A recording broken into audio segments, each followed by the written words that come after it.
महापराक्रमी वीर लक्ष्मण जी को शास्त्रों में सर्वश्रेष्ठ धनुर्धर माना गया है।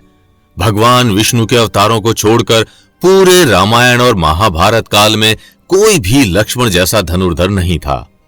भले ही अर्जुन को महाभारत काल का सर्वश्रेष्ठ धनुर्धर माना जाता हो, लेकिन यह भी सत्य है कि अर्जुन कभी भी सीधे रूप से गुरु द्रोण और भीष्म पितामह को हरा नहीं पाए थे। अर्जुन इंद्र के पुत्र थे और रामायण काल में मेघनाथ इंद्र को हरा चुका था, इसलिए उसे इंद्रजीत के नाम से भी जाना जाता था। ये बात तो हम सब जानते हैं कि लक्ष्मण जी ने मेघनाथ का वध किया था, इसलिए शास्त्र लक्ष्मण जी को सभी धनुर्धरों में सर्वश्रेष्ठ मानते हैं। लक्ष्मण जी स्वयं शेषनाग के अवतार थे तथा अनेकों दिव्यास्त्रों के ज्ञाता थे। लेकिन शायद आप ये बात जानकर चौंक जाएंगे कि लक्ष्मण जी अजेय योद्धा नहीं थे, अर्थात वे भी युद्ध में हारे थे। लक्ष्मण जी को 3 अलग अलग योद्धाओं ने हराया था।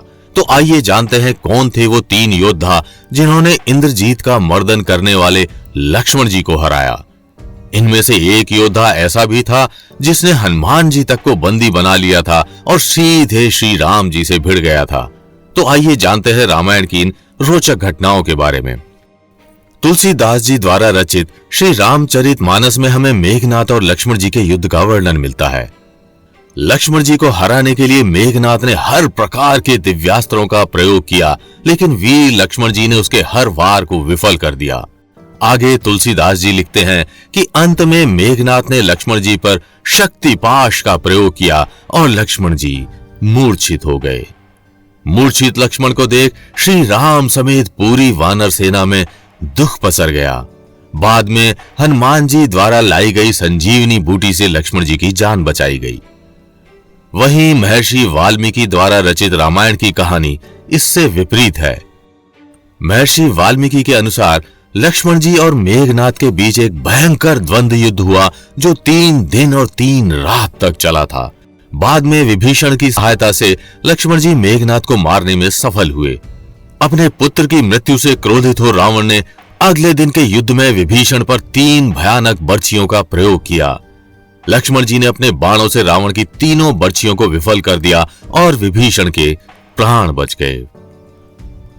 लक्ष्मण जी द्वारा की गई इस दखलंदाजी ने रावण की क्रोध रूपी अग्नि में घी का काम किया। रावण के सामने उसका असली शत्रु आ गया था और वो लक्ष्मण जी से अपने बेटे मेघनाथ की मृत्यु का बदला लेने को बेचैन था। वाल्मीकि रामायण युद्धकांड सर्ग 55 के अनुसार रावण ने अपनी उस बर्छी का प्रयोग लक्ष्मण जी पर कर दिया तथा असहनीय बर्छी की मार से लक्ष्मण मूर्छित हो गए। इस प्रकार श्री रामचरितमानस के अनुसार लक्ष्मण जी को मेघनाथ ने मूर्छित किया था। वहीं वाल्मीकि रामायण के अनुसार रावण ने लक्ष्मण जी को मूर्छित किया था। इन दोनों काव्यों में से वाल्मीकि रामायण को सत्य माना जा सकता है, क्योंकि महर्षि वाल्मीकि राम जी के समकालीन थे। श्री राम रावण के समकालीन रहे। महर्षि वाल्मीकि के युद्धकांड में वर्णित घटना के अनुसार लक्ष्मण को रावण ने मूर्छित किया था। दोनों काव्यों में भले ही इस घटना का अलग ढंग से वर्णन हो, लेकिन इन दोनों काव्यों में इस बात का जिक्र है कि लक्ष्मण जी मूर्छित हुए थे और वे हार गए थे। लेकिन यह घटना पहली और आखिरी घटना नहीं थी जब लक्ष्मण जी हारे थे। इस घटना के बाद लक्ष्मण जी 2 अन्य योद्धाओं के हाथों भी हारे थे। तो आइए जानते हैं उन 2 योद्धाओं के बारे में जिन्होंने लक्ष्मण जी को हराया था। राम रावण युद्ध के बाद भी श्री राम जी के जीवन में शांति का वास नहीं हुआ। अयोध्या का राजा बनने के बाद प्रजा की आज्ञा पालन हेतु उन्होंने अपनी भार्या माता सीता का त्याग कर दिया। कुछ साल बाद राम जी ने अश्वमेघ यज्ञ का अनुष्ठान किया और यज्ञ के नियमों के अंतर्गत उन्होंने अश्वमेघ यज्ञ का घोड़ा तैयार किया तथा उसे अपने सैनिकों के साथ विचरने को छोड़ दिया। यज्ञ के नियमों के अंतर्गत उस घोड़े को रोकने का अर्थ श्री राम को चुनौती देना था। किसी में भी इतना साहस नहीं था कि वो उस घोड़े को रोककर श्री राम से बैर करे, इसलिए किसी ने भी उस घोड़े को रोका नहीं।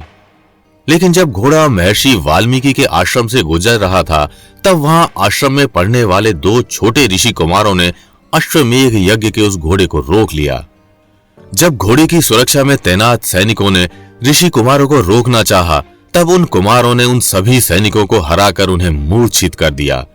जब यह खबर श्री राम को लगी कि उनके अश्वमेघ यज्ञ के घोड़े को किन्हीं ऋषि कुमारों ने रोक लिया है, तब उन्होंने उन ऋषि कुमारों से निपटने के लिए अपने छोटे भाई शत्रुघ्न को भेजा। उन ऋषि कुमारों और शत्रुघ्न के बीच एक भयानक युद्ध हुआ और अंत में उन ऋषि कुमारों ने शत्रुघ्न को भी हरा दिया। इसके बाद श्री राम ने उन ऋषि कुमारों से लड़ने के लिए स्वयं लक्ष्मण को भेजा और एक विशाल युद्ध के बाद इंद्रजीत विजेता लक्ष्मण जी भी उन कुमारों के हाथों हार गए। बाद में श्री राम का आदेश पाकर भरत और हनुमान जी भी आए। वहां पहुंचते ही हनुमान जी समझ गए कि ये ऋषि कुमार कोई और नहीं बल्कि श्री राम और माता सीता के पुत्र लव और कुश हैं। अतः हनुमान जी ने बिना युद्ध के पराजय स्वीकार कर ली। बाद में जब स्वयं राजा राम आए और उन ऋषि कुमारों ने राम जी से लड़ना चाहा, तब वहां महर्षि वाल्मीकि ने युद्ध को समाप्त करवाया। इस प्रकार लवकुश भी वो योद्धा थे जिन्होंने लक्ष्मण जी को हराया था। लवकुश ने माता सीता के गर्भ से जन्म लिया था और माता स्वयं महाशक्ति थी, इसलिए लवकुश में भी उन्हीं का तेज था। लवकुश के गुरु महर्षि वाल्मीकि थे। वाल्मीकि जी ने ही उन्हें हर प्रकार की विद्याओं से संपन्न किया था, इसलिए लवकुश कोई साधारण बालक नहीं बल्कि योद्धाओं के समान तेजस्वी थे। रामायण की इन दो प्रमुख घटनाओं पर आपके क्या विचार हैं? आप हमें कमेंट करके बताइए। और अगर वीडियो अच्छी लगी हो तो इसे लाइक व शेयर कर चैनल को सब्सक्राइब जरूर कीजिएगा।